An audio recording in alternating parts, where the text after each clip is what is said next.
Hello, people on the internet. I'm going to tell you what I edited out of the Star Wars special editions. Now, for anybody who doesn't know, the Star Wars original trilogy, which is A New Hope, Empire Strikes Back, and Return of the Jedi, what you see today is not the original theatrical versions of those movies.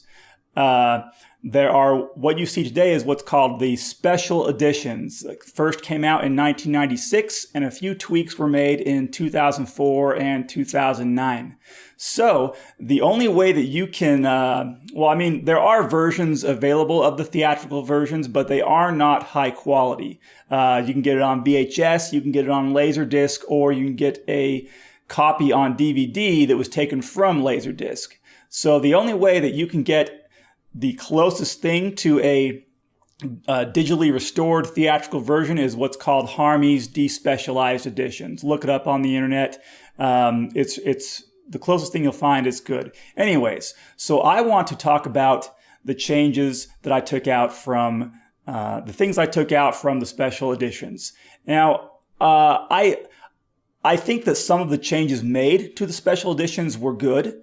I think that some of the changes were unnecessary and really aren't a big deal either way. And some of the changes were pretty bad. But nonetheless, I'm glad George Lucas did some of the changes because I think some of the things were improvements. So we're going to get started with A New Hope.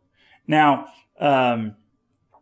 I will try to upload a video showing the things I took out, but just in case YouTube flags that and takes it down, I've got this video instead. But if it doesn't, then I'll leave a link in the description box down below. So, A New Hope. The first change I made is actually I added in a deleted scene, and you can find this deleted scene on the special features. It is a scene of Luke Skywalker and his best friend Biggs. Now, I think this scene originally, there were two deleted scenes, and one was already added into the special edition. I'm talking about the one that takes place on Tatooine, Luke's home planet. And so this scene, Luke goes down to the Tashi station. You know, he was complaining to his uncle why he couldn't go down there, and his uncle told him to clean the droids. And so I slipped this scene in between the scene where it fades to black and he takes the droids down into their home, and then it fades into where he's cleaning C-3PO and R2-D2. I slipped this scene in between there. So it's like, yeah, Luke took him down, but then he snuck out, went to the Tashi station anyways, then went back and cleaned the droids. So this scene, it hasn't been digitally restored, and so it's got a shaky frame, a wobbly frame, and it's got the black speckles that you see in old movies. I couldn't do much about the black speckles unless I wanted to go through frame by frame and take them out. I know that there's software that can take that out, but I don't have access to that software. I don't know how to use it. I know that Harmy's team for this despecialized edition used that software a lot. I don't even remember what it's called, but I hope they do that scene someday. I've emailed them or sent them a message and asked them to do it. They said maybe we'll get around to it someday.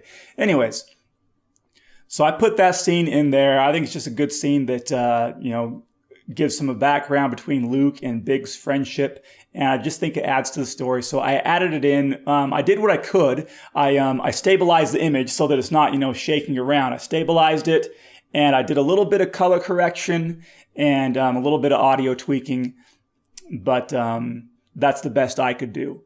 Anyways, the next change I made, this was a change that George Lucas made to the 2004 DVD.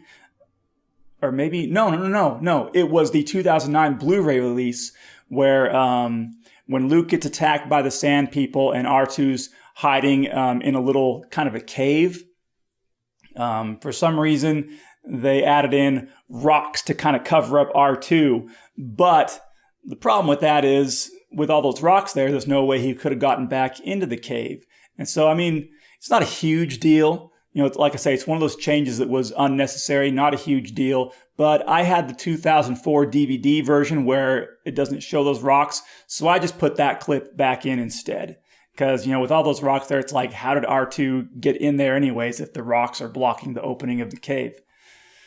The next change that I made, when Obi-Wan comes to save Luke, as Luke is passed out, knocked out, and these sand people are raiding his speeder, Obi-Wan comes and he makes some sort of, scary animal noise, and it scares off the sand people. So this has been changed in the special edition back in 96. It was changed in the 2004 edition, DVD edition. It was changed in the 2009 Blu-ray edition. And each time it's like the sound effect just gets worse and more ridiculous. So I just put back in the original audio from the 1977 version. I think that's the best sound effect. The next change I made, is after Luke regains consciousness and Obi-Wan is telling Luke, he says, "I haven't gone by the name of Obi-Wan since before you were born." Now, in and of itself, there's nothing wrong with that, but I am a fan of the prequel Star Wars. There are a lot of problems with the prequels, and I made edited versions of them. So that when I say I'm a fan of the prequels, there's like a little asterisk next to that. I'm a fan of my own edited versions where I took out most of the crap that I thought was really stupid and really cringy. So what I changed was I just took out the word before. So Obi-Wan now says, "I haven't gone by the name of Obi-Wan since you were born." Not a huge deal, but just one little thing that I took out. The next change that I made was, so when Luke and Obi-Wan are going into Mos Eisley, this is where the biggest changes to A New Hope were made in the special editions. We get some CGI, and it does kind of clash with the original 1977 movie. But most of the changes I thought, were okay. The movie could have done without them, but the changes that were in there, it's like, I'll leave it in there. Why not? But there were a few things that were very cheesy, very cartoony that I thought, that just needs to be taken out. So the first one is, as the speeder's coming into town, just before it does, there's these two robots, and one robot is annoying another robot, and then the other robot gets annoyed and like bonks him on the head. And, I just thought that was kind of stupid. So cut that out. And you see the speeder come in.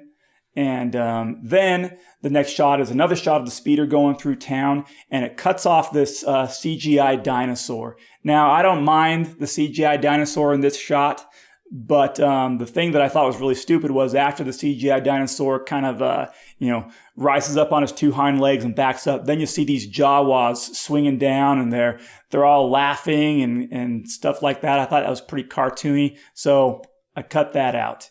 And so all you see is the dinosaur kind of backing up on his two hind legs, and then boom, it cuts to the next shot.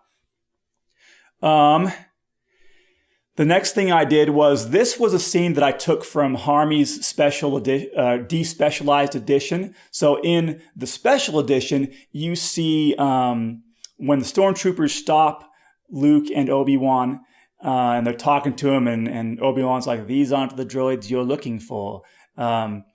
During that scene, in the original, there's like a droid that comes going past the front of the camera, and there's another guy that goes walking past the front of the camera. In the special edition, I don't know why, but they did this huge CGI dinosaur that like comes in front of the entire screen, and it's just unnecessary. It's stupid, and it wasn't even to like make an edit, because sometimes they'll do they'll make an edit, and the only way to edit in a single shot is to have something come in front of the screen, and then while it's passing through the screen, you make an edit. So they didn't even cut anything out, so there was no reason to have that dinosaur pass in front of the screen. So Harmy's special edition, or despecialized edition, has that original scene in there without the speckles, and it's color corrected. It looks good, so I put that in there instead.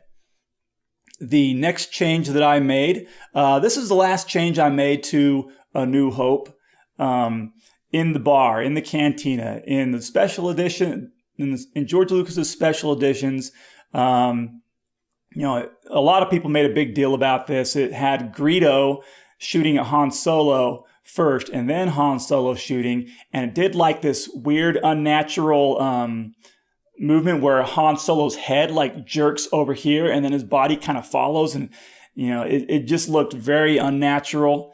And then the argument a lot of people make is that it takes away from Han Solo's character to defend himself and all that stuff. But it just looked bad. And so in the 2009 Blu-ray version, I think it has Han and Greedo like shooting each other at the same time, but you still see that weird kind of neck jerk. So I was like, that's unnecessary. Just take it out. Just make it the way it was in the original, where Greedo doesn't even fire a shot. Han sees that Greedo's pointing a gun at him, and Greedo's saying he's going to kill him. And so Han defends himself, shoots first, and he's the only one that shoots. Greedo doesn't even fire. So that's all the changes I made to A New Hope. Yes, I did keep the Jabba the Hutt scene in there. I don't mind that scene. Jabba does kind of clash with the background, but I thought it was okay, so I kept it in. The 1996 Jabba in the special edition, CGI Jabba, looked awful. The 2004 DVD version of Jabba, it's improved, but it does clash with the 1977 footage. But man, I thought it was all right. I kept it in. So let's move on to Empire Strikes Back. So this is the movie with the least amount of changes that I made to it. If you were to just watch the special edition of Empire Strikes Back, I think the movie is fine just as it is. But there were a few changes I made just that kind of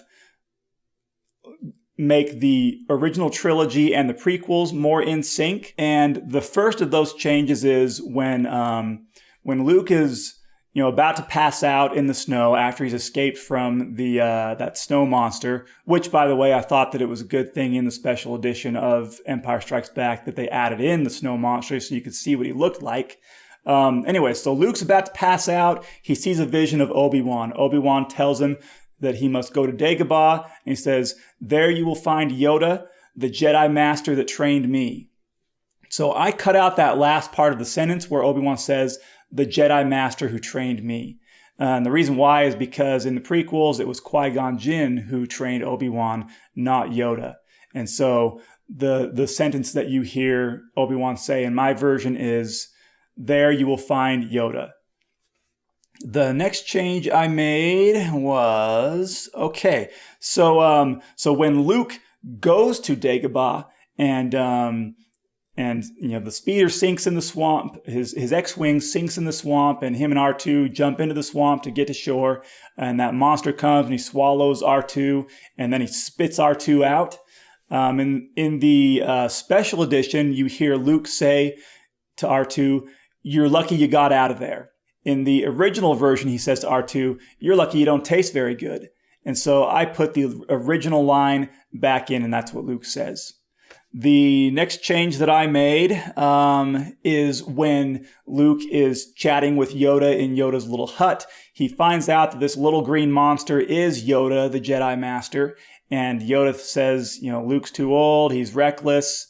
And Obi-Wan said, they hear Obi-Wan's voice, and Obi-Wan says to Yoda, "Was I any different when you trained me?" And so what I did was, to kind of make it more harmonizing with the prequels, was I cut out the "when you trained me" part. So Obi-Wan just says, "Was I any different?" The next change I made was, this isn't a huge deal, but it's when Luke and Darth Vader are fighting on Cloud City. And you see Darth Vader fall off that edge, and then Luke's standing there at the top of the edge, like he pushed him off. I just added in that little rumble sound effect that happens when Jedi use the Force to push something. I just added in that sound effect, so why not have it in there? The last change I made to Empire Strikes Back is after Luke and Leia and Chewie and Lando get away on the Millennium Falcon, Darth Vader is heading back to his shuttle, and he says something like, prepare, alert my shuttle that I'm coming back. I don't remember what he says. But in the original version, he just very angrily says, bring my shuttle. I thought that was more fitting because Darth Vader had just failed in trying to get Luke to join him, and he's frustrated that Luke got away, and so basically he lost. He may have won the lightsaber fight, but he lost in his intentions, and he's frustrated and angry. And when he says, bring my shuttle, it just kind of, that emotion is expressed in that sentence. Whereas what he said in the special editions, it's just kind of like, hey, alert the Star Destroyer to send my shuttle or whatever it was he said. I don't even remember.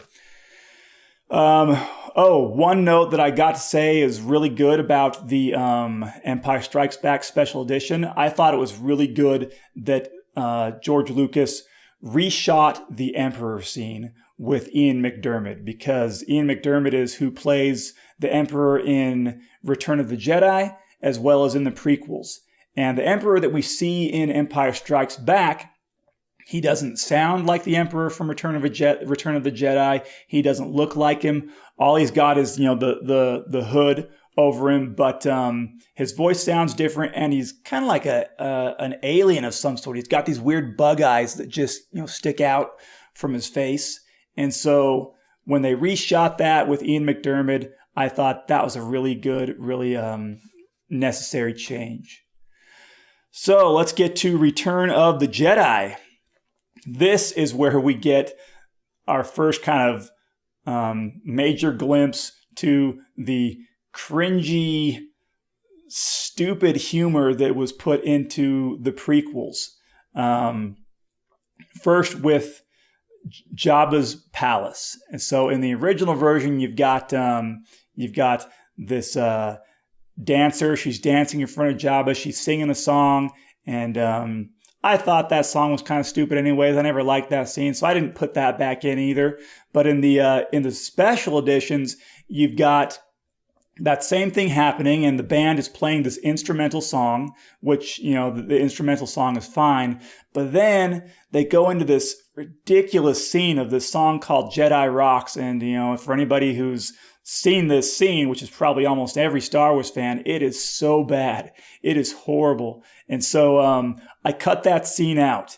And so what you've got instead is, the band is playing that instrumental song, the dancer is dancing in front of Jabba. And then once the song ends, boom, then we cut to Leia, who's dressed up as a bounty hunter, coming in with Chewie. And that's the first change I made to Return of the Jedi. The next change I made to Return of the Jedi, most of the changes don't come till the end. Yes, I kept in the change to the Sarlacc pit. I don't mind either way. The monster they have coming out in the special edition. I don't mind that, so I kept it in.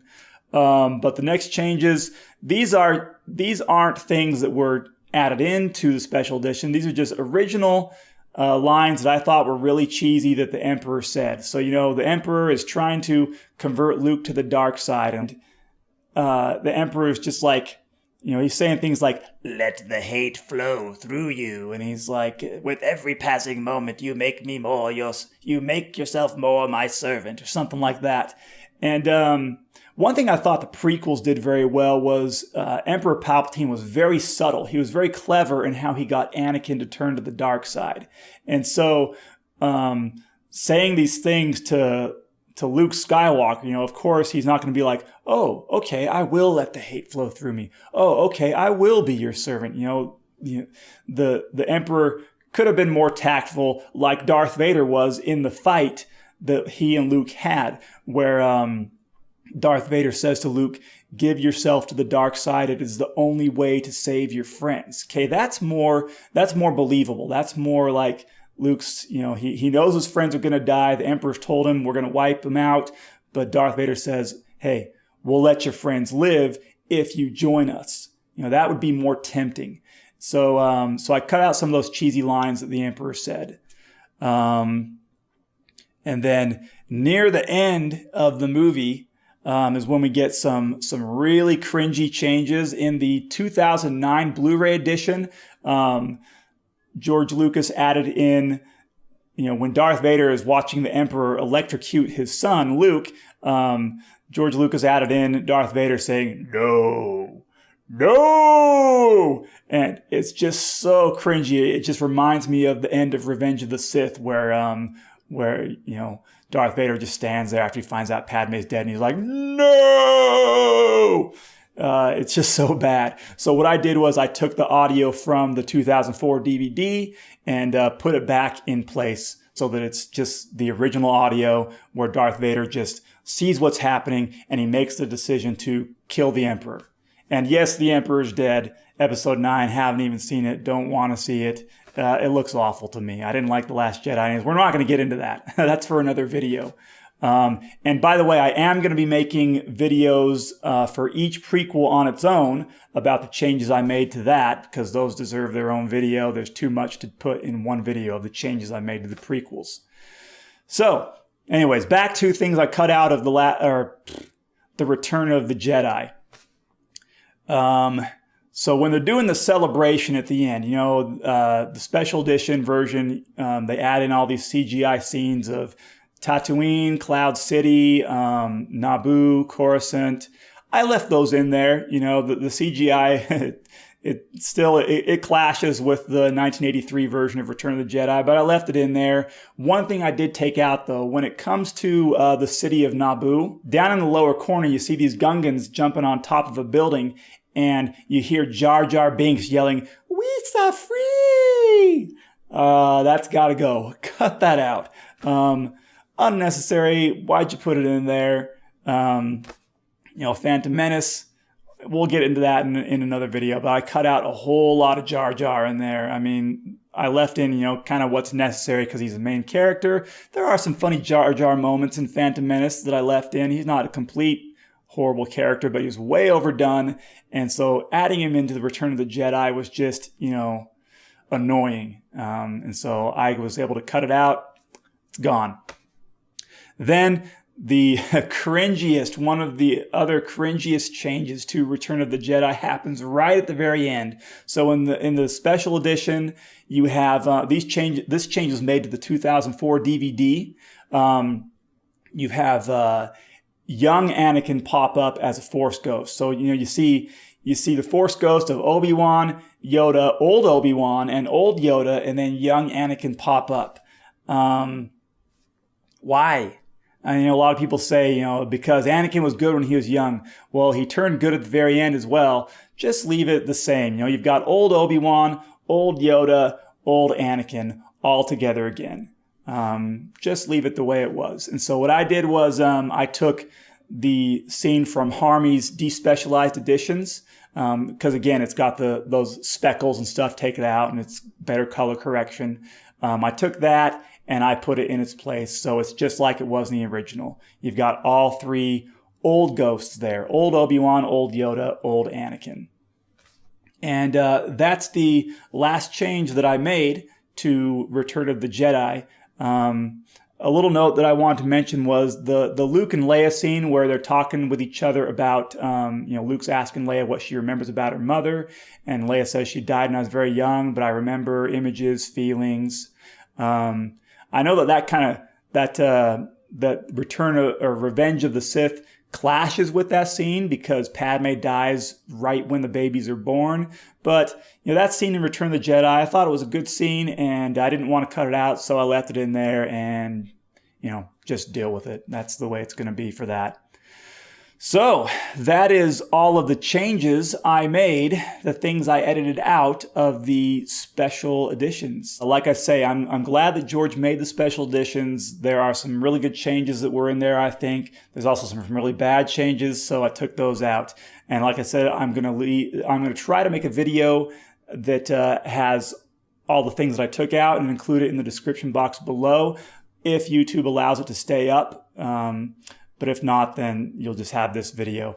I'm also going to make a video for each of the prequel movies because there's a lot of cringy stuff that is in those movies. But I think that after taking it out, at least for me, taking out a lot of that cringy stuff, I think the movies are pretty good. And, if you don't like the changes I made, there's tons of fan edits online that you can find, and you can probably find one that you like.